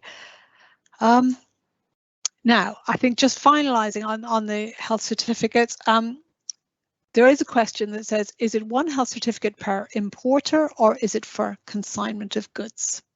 I think I know the answer to this, but I won't spoil it. It is for each consignment. Thank you. Okay, thank you. And if if consignments were coming in and going to different destinations in GB, so for instance, I was bringing in one consignment, but I was splitting it in GB and it was going to different cities in GB, would I need separate health certificates for those, for each of the consignments going to different cities, or would I need, would one do just to get me through the border? My understanding is that each consignment will need a separate health certificate. The actual destination is not significant as long as each of the consignments has a health certificate attached and can make its way through the border control post. Thank you. There was a bit of toing and froing on a question about non-manipulation, but there was a question about whether a template is available for a certificate of non-manipulation. Apologies if you've already replied to that and provided a link if one is available, but just thought I'd flag it. I think I've put a note in the Q&A that is being finalised, so it will be made available. And again, I would recommend signing up to the trader emails, and that will be the first sort of announcement when it is available. Thank you. Thank you. I think I was going to come on to IPAFs now. The first question I saw on IPAFs was about uploading a document on IPAFs. Should it be done before the goods arrive in GB? Thanks, Margaret. I think the answer to that would be yes, but I will hand you over to my colleague Angela Cooper, who is our lead on IPAFs. Thank you. Thank you. Yes, it should be uploaded 24 hours before, just the same timing as your notification needs completing. Okay, perfect. Thank you. Does the IPAF's pre-notification number that you will get need to enter onto that export health certificate? So only for live animals coming from the EU. For products of animal origin and high-risk food not of animal origin, there's no need to add the IPAF's notification number or UNN number onto the health certificate. Okay, lovely, thank you. There was a question about EU exporters needing to register with IPAFs, and forgive me if you've covered this to death, but just wanted to clarify that to register and use IPAFs, would somebody need to be established in GB or in the UK? That's correct, yes. Yes. Go on. Sorry, and if they're not, I assume they could use an agent to do that for them. That's a correct. UK-based agent. Okay, thank you. Lovely. Thank you. Oh, I have one more question. I see another one on certs. There was apparently there's an abattoir box on certificates. Can that be left empty, or should it include detail? I'm afraid I don't know the answer to that, Margaret. What I can tell you is that every field does need to be filled out on the health certificate for that product. I don't know whether one of my other colleagues has anything further to add to that. Anastasia, yeah, I'm not certain either. I know as much as you that the whole thing needs to be filled out, but perhaps that's something we could check and respond to you later. Okay, thank you. We will do. There was a mention of a extension on chill meat requirements till the new year. I wonder if somebody could talk us through that, please. I don't know whether Jack, Lisa or Angela Derbyshire, you have a bit more information on that you can share today.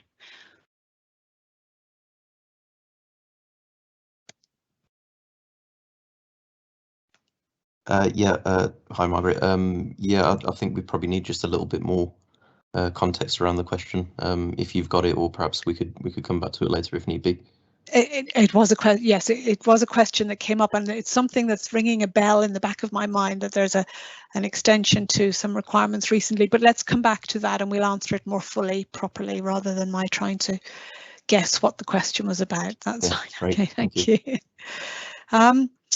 And my colleagues in Poland, we have a number of questions here. I might pass over the question as to why is it so complicated to move fish, unless somebody would like to take that up and explain to us why it's so complicated to move fish. But there is a question, a more straightforward question about should a notification be made in Traces NT? Should it be done by the exporter in the EU only? It's not a requirement, I understand, for the UK importer. Is that correct?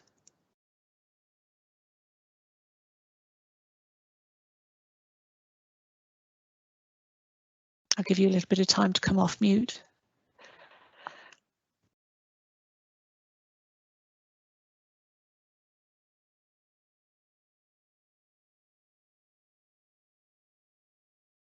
Pavel and team,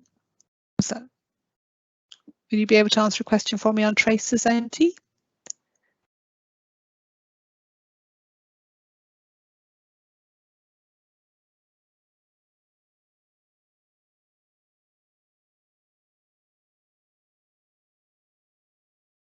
Okay, we'll come back to that.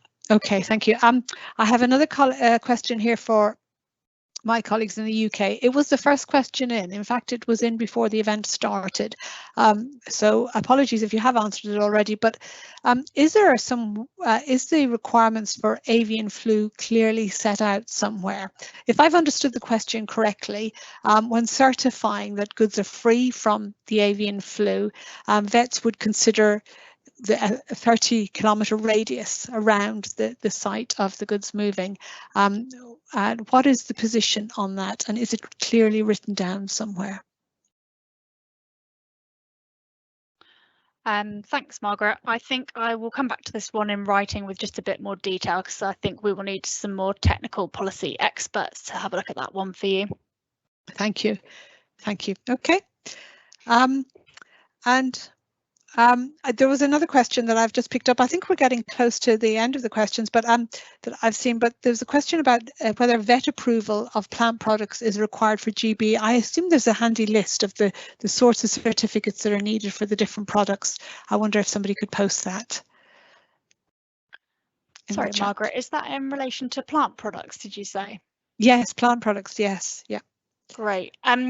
Vicky, I wonder if you could just run through perhaps maybe some of the key phases for the different types of plants and plant products, and give an indication of where people can go to find out a bit more guidance on gov.uk.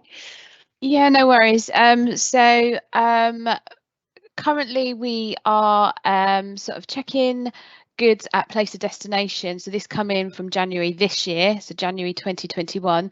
We're checking high priority plants at places of destination. So there's already some import controls in place at the moment, and there is a high priority goods list on our gov.uk pages, which I can share in the link in the chat. Sorry, and then from January 2022, there will be an increased requirement for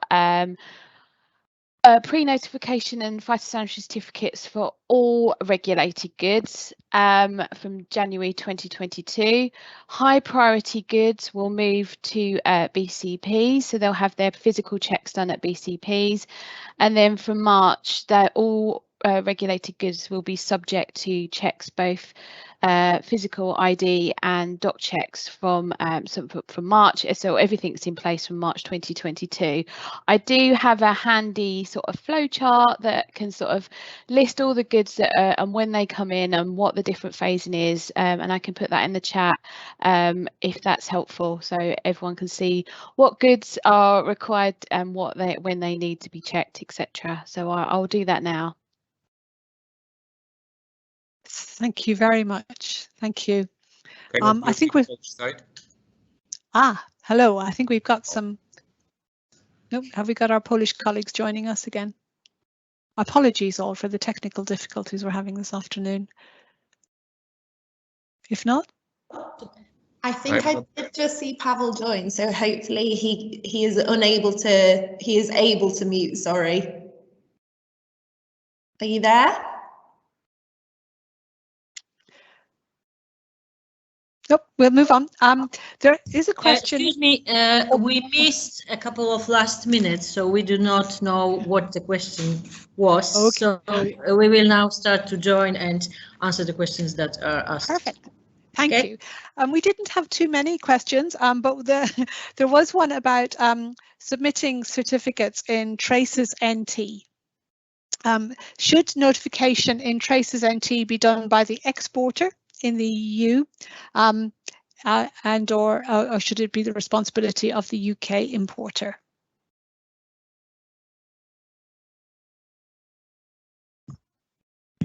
For exporter from EU.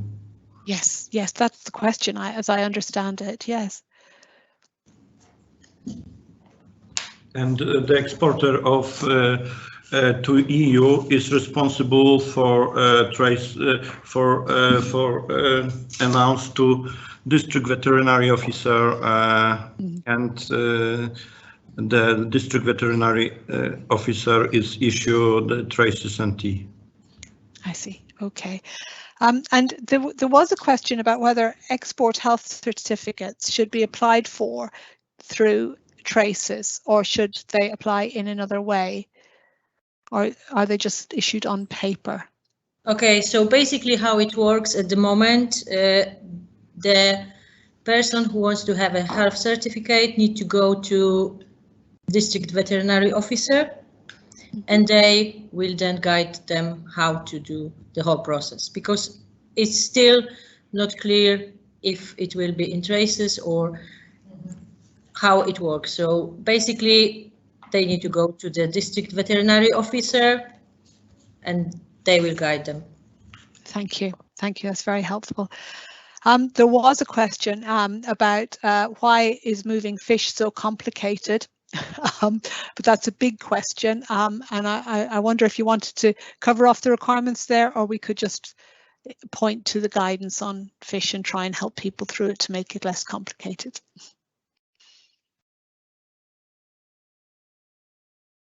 We'll come back to that. Okay. I had another question about goods that will transit through from the EU through GB and perhaps onto Ireland using the land bridge. Would documentation be required for SPS goods moving through what we would call the land bridge? That is, say, coming from a port in the EU, in the Netherlands, France, Belgium, and then through GB and onto Ireland. What SPS documents would be required there? If my colleagues in DEFRA could summarise those very quickly, that would be lovely. Thanks, Margaret. I will hand over to one of my products of animal origin colleagues to add a bit more detail there for you. Hi, Margaret. Thank you. I think my understanding is that the goods will require a health certificate and that they will still need to have a GB-based entity, even for goods moving through the UK. But we can provide more information in detail in the follow-up to in the questionnaires. Thank you very much. I think we have covered all of the questions that have come in, and I'd just like to thank all of our presenters for a lively Q&A session and for all of their presentations. Before I come on to the next slide, please, which is, if I remember correctly, our guidance towards, we're pointing you towards general guidance for borders in GB. So there's the border operating model was updated over the summer. We have published a haulier handbook, and that is being translated into a number of languages, including Polish. So please do go and have a look on that. That's a nice step-by-step guide for moving the goods.